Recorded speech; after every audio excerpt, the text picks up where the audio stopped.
नमस्कार, दिन भर की बड़ी खबरों में आपका स्वागत है। मैं हूं आपके साथ आंचल। आज इस बुलेटिन में बात होगी परिसीमन के खिलाफ एकजुट हुए विपक्षी दलों की, बीजेपी और आरएसएस के बीच बढ़ते टकराव की। देखेंगे भारत ने चीन को क्यों सुनाई खरी खरी, सुप्रीम कोर्ट के जजों के मणिपुर दौरे को, जानेंगे जमीयत उलमाए हिंद के प्रमुख मौलाना अरशद मदनी के बड़े आरोप को, और बुलेटिन के आखिर में देखेंगे जस्टिस वर्मा कैश मामले में आए नए मोड़ को। लेकिन दिन भर की तमाम बड़ी खबरों से पहले एक नजर आज की सुर्खियों पर। कर्नाटक बंद का मिला जुला असर, 30 से ज्यादा कन्नड़ समर्थक कार्यकर्ता हिरासत में लिए गए। बेलगावी में बस कंडक्टर से मारपीट के विरोध में बुलाया गया था बंद। नागपुर हिंसा को लेकर महाराष्ट्र के सीएम देवेंद्र फडणवीस का ऐलान, हिंसा करने वालों से होगी वसूली, भरपाई नहीं करने वालों के घर चलेगा बुलडोजर। कांग्रेस नेता जयराम रमेश ने जनगणना को लेकर मोदी सरकार पर साधा निशाना, कहा जनगणना कब होगी सरकार नहीं बता रही, ये एक चुनावी भाषण था। दिल्ली की रेखा गुप्ता सरकार के खिलाफ आपका विरोध प्रदर्शन, आतिशी भी रही मौजूद, कहा कब से मिलेंगे 2500 रुपए, क्या ये जुमला था। ये तो थी सुर्खियां। अब बात आज की सबसे बड़ी खबर की। तमिलनाडु में परिसीमन को लेकर बड़ी बैठक हुई। इस बैठक में विपक्ष ने ताकत भी दिखाई। तमिलनाडु के मुख्यमंत्री और डीएमके अध्यक्ष एमके स्टालिन की अध्यक्षता में परिसीमन को लेकर संयुक्त कार्रवाई समिति यानी जेएसी की ये पहली बैठक थी। अगली बैठक हैदराबाद में होगी। बैठक में स्टालिन ने कहा कि हम परिसीमन के खिलाफ नहीं हैं, हम निष्पक्ष परिसीमन के पक्ष में हैं। तो आखिर क्यों परिसीमन को लेकर विपक्षी दलों में दिखाई दे रही है नाराजगी, जानने के लिए देखिए रिपोर्ट। 2026 के बाद देश में लोकसभा और विधानसभा सीटों का फिर से निर्धारण किया जाएगा और इस परिसीमन के चलते सबसे ज्यादा नुकसान दक्षिण भारत के राज्यों को होने वाला है। इसके खिलाफ चेन्नई में तमिलनाडु के सीएम स्टालिन ने बैठक बुलाई थी, जिसमें 5 राज्यों के 14 नेता शामिल हुए। बीजेडी प्रमुख नवीन पटनायक, कर्नाटक के उप मुख्यमंत्री डीके शिव कुमार, तेलंगाना के मुख्यमंत्री रेवंत रेड्डी, पंजाब के मुख्यमंत्री भगवंत मान सहित तमाम नेता मौजूद रहे। इस दौरान स्टालिन के नेतृत्व में एक जॉइंट एक्शन कमेटी बनाई गई, जिसने परिसीमन पर प्रस्ताव पारित किया कि 1971 की जनगणना संख्या के आधार पर संसदीय निर्वाचन क्षेत्रों पर रोक को अगले 25 साल तक बढ़ाया जाए। साथ ही कहा कि जिन राज्यों ने जनसंख्या नियंत्रण कार्यक्रम प्रभावी ढंग से लागू किया है, वहां संवैधानिक संशोधन लागू किया जाए। स्टालिन ने कहा कि हमें इस मामले में एकजुट होना पड़ेगा।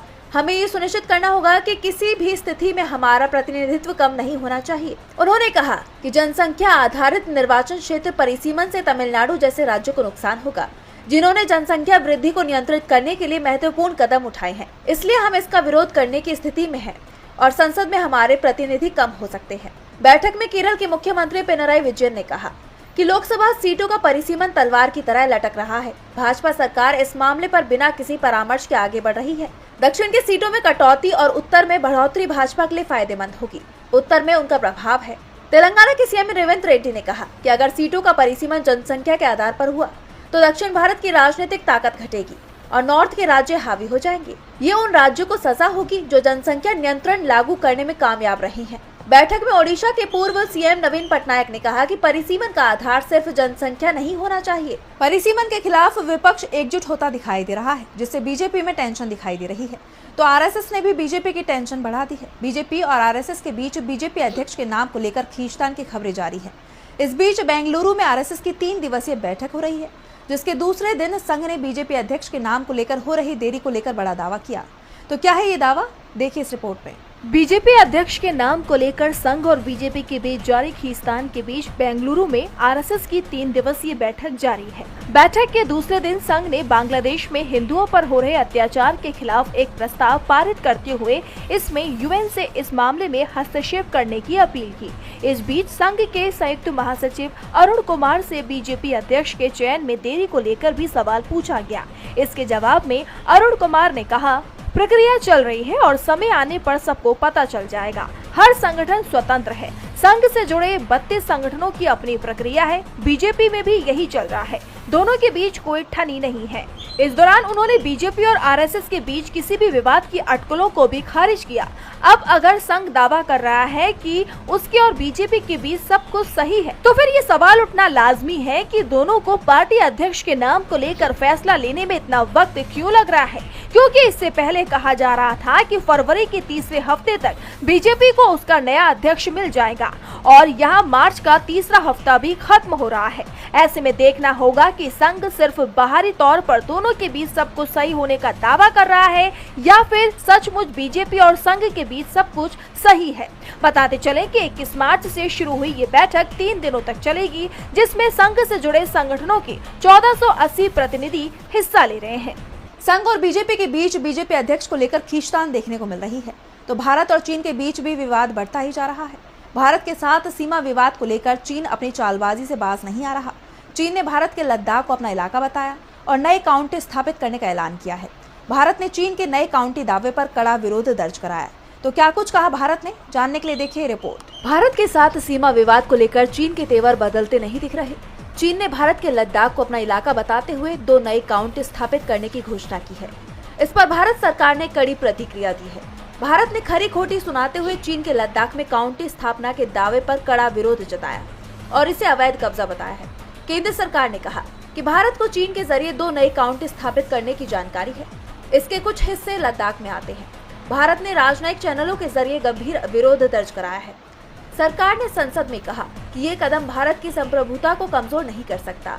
लोकसभा में एक सवाल के लिखित जवाब में विदेश राज्य मंत्री कीर्तिवर्धन सिंह ने कहा कि भारत ने कभी भी इस क्षेत्र में भारतीय जमीन पर चीन के अवैध कब्जे को स्वीकार नहीं किया है।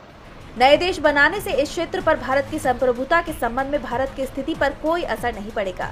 इससे चीन के अवैध और जबरन कब्जे को वैधता नहीं मिलेगी।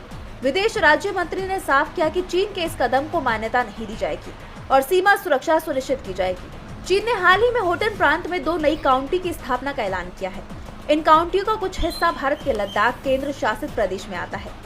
ऐसे में भारत ने इन काउंटियों के निर्माण के खिलाफ विरोध दर्ज कराया है। भारत और चीन के बीच सीमा को लेकर विवाद थमता नहीं दिख रहा, तो मणिपुर में हिंसा थमने का नाम नहीं ले रही। करीब 2 साल से मणिपुर अशांत है। लगातार हिंसा की खबरें आ रही हैं। जब भी केंद्र सरकार की तरफ से दावा किया जाता है कि राज्य में शांति लौट आई है, तभी अचानक हिंसा का दौर शुरू हो जाता है। हिंसा के चलते राज्य की बीजेपी सरकार को हटाकर राष्ट्रपति शासन लगाना पड़ा। लेकिन जब सरकार से हालात नहीं संभले तो सुप्रीम कोर्ट को आगे आना पड़ा। देखिए रिपोर्ट। मणिपुर में पिछले करीब 2 साल से जारी जाती हिंसा के बीच सुप्रीम कोर्ट की एक टीम राज्य के दौरे पर पहुंची। जस्टिस BR गवई के नेतृत्व में जजों का दल सुबह इम्फाल हवाई अड्डे पर पहुंचा। जजों के दल में justice BR Gavai, justice Suryakant, justice Vikram Nath, justice MM Sundaresh, justice KV Viswanathan और जस्टिस N कोटेश्वर शामिल हैं। यहाँ उन्होंने मीडिया से कहा कि हम अभी यहाँ आए हैं और आगे के कार्यक्रम को लेकर आशान्वित हैं। सभी जज इम्फाल से हेलीकॉप्टर के जरिए चुराचांदपुर गए। मणिपुर हाईकोर्ट के मुख्य न्यायाधीश जस्टिस D कृष्ण कुमार और जस्टिस गोलमई गैफुल शिलू ने सुप्रीम कोर्ट के जजों का इम्फाल में स्वागत किया। इम्फाल पहुंचने पर जजों के प्रतिनिधिमंडल ने 27 असम राइफल्स के कैंप में ब्रेकफास्ट किया और यहां से चुराचांदपुर के राहत शिविर के लिए रवाना हुए। सुप्रीम कोर्ट के जजों के प्रतिनिधिमंडल में मणिपुर के जस्टिस N कोटेश्वर सिंह भी शामिल हैं। वो इम्फाल में ही रहे और अन्य न्यायाधीशों के साथ चुराचांदपुर नहीं गए, क्योंकि जस्टिस N कोटेश्वर मेतई समुदाय से आते हैं और चुराचांदपुर कुकी बाहुल्य जिला है। जस्टिस N कोटेश्वर सिंह के दौरे से पहले चुराचांदपुर बार एसोसिएशन ने एक बयान जारी कर कहा था कि शांति और सार्वजनिक व्यवस्था के हित में मैतई समुदाय के जज हमारे जिले में कदम नहीं रखेंगे, भले ही उनका नाम सुप्रीम कोर्ट के 6 सदस्यीय प्रतिनिधिमंडल में शामिल हो। चुराचांदपुर में सुप्रीम जजों के दल ने चुराचांदपुर जिले में मिनी सचिवालय से कानूनी सेवा शिविरों, कानूनी सहायता क्लिनिकों और अस्थायी चिकित्सा सुविधाओं का वर्चुअल उद्घाटन किया। सुप्रीम कोर्ट के जजों ने राहत शिविर में मौजूद लोगों से बातचीत की। इसके अलावा वो विष्णुपुर में मोइरांग कॉलेज के एक राहत शिविर भी पहुंचे। सुप्रीम कोर्ट के जज 23 मार्च को मणिपुर उच्च न्यायालय में कार्यक्रम में भी भाग लेंगे। बता दें कि मणिपुर में मई 2023 से अब तक मैतई और कुकी-जो समुदाय के बीच जाती हिंसा में 250 से अधिक लोगों की जान जा चुकी है और हजारों लोग बेघर हो चुके हैं। सुप्रीम कोर्ट के जजों ने मणिपुर के राहत शिविर का दौरा किया है, जिसको लेकर चर्चाएं तेज है।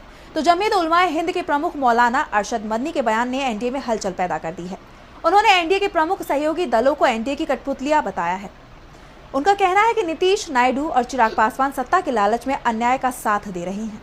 देखिए रिपोर्ट। रमजान के पाक महीने में रोजाना इफ्तार की दावतें सुर्खियों में आ रही हैं। राजनीतिक गलियारों में भी इस बात के चर्चे आम है कि किस नेता ने इफ्तार की दावत रखी है और कौन सा नेता किसके घर पर इफ्तार पर पहुंचा।